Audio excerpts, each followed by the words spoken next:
Hi hello అందరికీ నమస్తే. నేను మీ జర్నలిస్ట్ రవీందర్.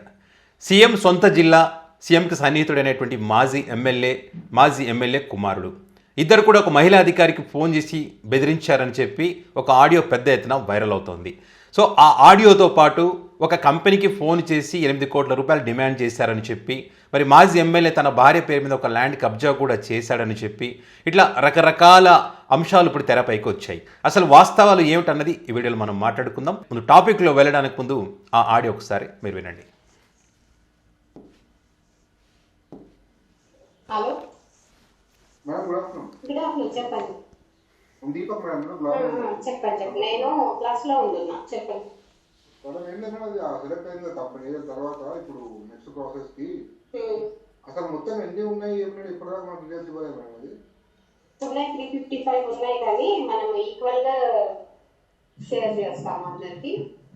ఉండొచ్చు కదా. 354 ఉన్నాయి కదా. 354 లిస్ట్ ఏంటి, అందులో ఏవి ఉన్నాయో మాకు తెలియదు కదా. ముందుగా ఇవ్వనండి, నేను కలెక్టర్కి ఇచ్చిన. నేను ఆల్రెడీ నేను ఏజెన్సీస్ కి డైరెక్ట్ గా ఇవ్వను, ముందుగా ఇవ్వను. ఇచ్చేటప్పుడు ఇచ్చేస్తాను. కలెక్టర్ సెలెక్షన్ చేసి పెట్టినారు మీకు ఆల్రెడీ.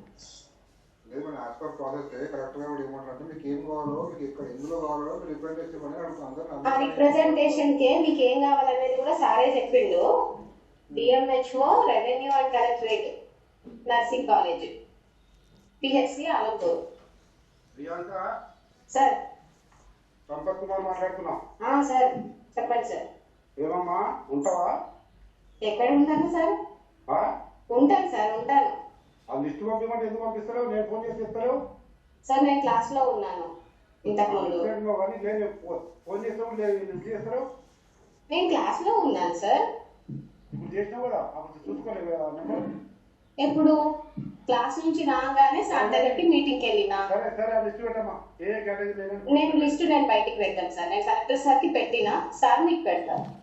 నేను బయటికి ఎవరికి పర్వాలేదు. ఉమ్మడి మహబూబ్నగర్ డిస్టిక్ సీఎం రేవంత్ రెడ్డి గారి సొంత జిల్లా అలంపూర్ నియోజకవర్గ మాజీ ఎమ్మెల్యే సంపత్ కుమార్ గారు మాట్లాడినటువంటి మాటలు. సో దీని వెనక ఏం జరిగింది? ఇంకొక విచిత్రం ఏమిటో తెలుసా? ఇక్కడ ఈ ఆడియో 1 సంవత్సరం క్రితంది. ఇప్పుడు ఎందుకు వైరల్ అవుతూ ఉందంటే, బీఆర్ఎస్ పార్టీ వాళ్ళు ఇప్పుడు ఒక బర్నింగ్ ఇష్యూ నడుస్తూ ఉంది. దాన్ని ఇంకో కొన్ని అంశాలను వీటన్నిటి లింక్ చేస్తే ఇప్పుడు పెద్ద ఎత్తున ప్రచారం చేస్తూ ఉన్నారు. సో ఏం జరిగింది దీని వెనక అన్నది చూస్తే, ఫస్ట్ ఈ ఆడియోలో మాట్లాడిన వ్యక్తి దీపక్, సంపత్ కుమార్ గారి కుమారుడు.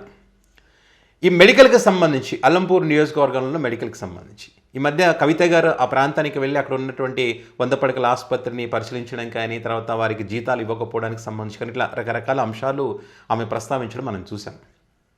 అయితే ఇక్కడ ఈ మెడికల్కి సంబంధించి దీపక్ ఎవరైతే ఉన్నారో, ఒక ఏజెన్సీ వచ్చింది. అంటే అవుట్ సోర్సింగ్ జాబులు ఇవ్వడం కానీ, ఆ పోస్టులకు సంబంధించి ఏజెన్సీకి అప్పగిస్తారు కదా, ఆ రకంగా ఏజెన్సీ వచ్చింది. అది కూడా నిబంధనల ప్రకారం టెండర్లో పాల్గొంటేనే వచ్చింది. ఇక్కడ కలెక్టర్ గారి ఆధ్వర్యంలో లక్కీ డ్రా తీస్తే 6 మందికి వచ్చింది. 6 మందిలో ఈ దీపక్ అనే వ్యక్తి ఒకరు, సంపత్ కుమార్ గారి కుమారుడు.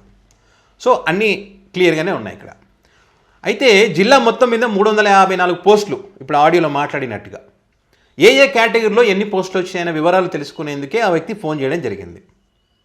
వీళ్ళు ఏమంటారంటే, సంపత్ కుమార్ గారి కుమారుడు కానీ వీళ్ళు చెప్పేది ఏంటంటే, టెండర్లో వచ్చింది, నిబంధనల ప్రకారం వచ్చింది, పబ్లిక్ డొమైన్లో ఉందంతా. సో ఏ కేటగిరీలో ఎన్ని ఉంటాయన్నది చెప్పడానికి ఇబ్బంది ఏముంది, కావాలని చెప్పడం లేదు. ఇక్కడ ఈ 6 మందిలో మిగతా వారికి చెప్పి మాకొక్కరికి చెప్పపోవడానికి కారణాలు ఏంటి? సో డెఫినెట్గా మాకు కూడా ఏ కేటగిరీలో ఎన్ని పోస్టులు ఇవ్వాలి ఏంటనేది దానికి సంబంధించి కలెక్టర్ గారికి అప్లై చేసుకోవడం, ఇవన్నీ మేము కూడా చేసుకోవాలి కదా. అంటే మాకు వివరాలు తెలియాలి కదా. సో తెలియజేయాల్సినటువంటి బాధ్యత ఆమెకు ఉన్నప్పటికీ కూడా ఎందుకు తెలియజేయడం లేదు అన్నది వీరి యొక్క పాయింట్. సో ఇక్కడ కొంతమంది ఏంటంటే, సరే ఆమెది చెప్పకపోవడము, నిబంధనలు అని పక్కన పెడితే సంపత్ కుమార్ గారు అట్లా ఉంటావో పోతావు అనే మాట మాట్లాడకూడదు అనేది కొంతమంది యొక్క అభిప్రాయం. మరికొంతమంది ఏమంటారు, సో డెఫినెట్గా తన నియోజకవర్గానికి సంబంధించి మరి జాబులు వచ్చే విషయంలో తన ప్రాంతంలో ఉన్నటువంటి యువతులకు ఉద్యోగ అవకాశాల కోసం నష్టం జరుగుతున్నప్పుడు ఆ పోస్టులు వేరే వాళ్ళకి పోయిన తర్వాత మిగిలిన పోస్టులు మైనింగ్లోనూ ఇంకో కేటగిరీలోనూ ఇస్తే ఆ కేటగిరీకి సంబంధించిన లేకపోతే నేను ఏం చేసుకోవాలి? సో కాబట్టి డెఫినెట్గా నాకు కావాల్సిందో ఏ కేటగిరీలు ఎన్ని ఉంటే వాళ్ళందరికీ నేను వాళ్ళకి జాబులు ఇచ్చుకోవాలి కదా. ఓడిపోయి ఉండొచ్చు. సో నేను నా ప్రజల తరఫున నేను ఏం మాట్లాడినా నా ప్రజల కోసం, నా ప్రజల తరఫున నేను మాట్లాడుతున్నది వీరి యొక్క యాంగిల్.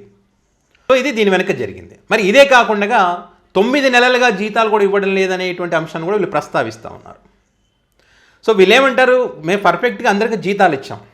ఇక్కడ వీళ్ళు చెప్పేది ఏంటంటే హైలైట్ చేసిన పాయింట్ 104కి సంబంధించి 104కి సంబంధించి ప్రభుత్వమే జీతాలు ఇవ్వట్లేదు, దగ్గరగా 9 నెలలు ఏమవుతుందని చెప్పి వాళ్ళే ఇవ్వట్లేదంట.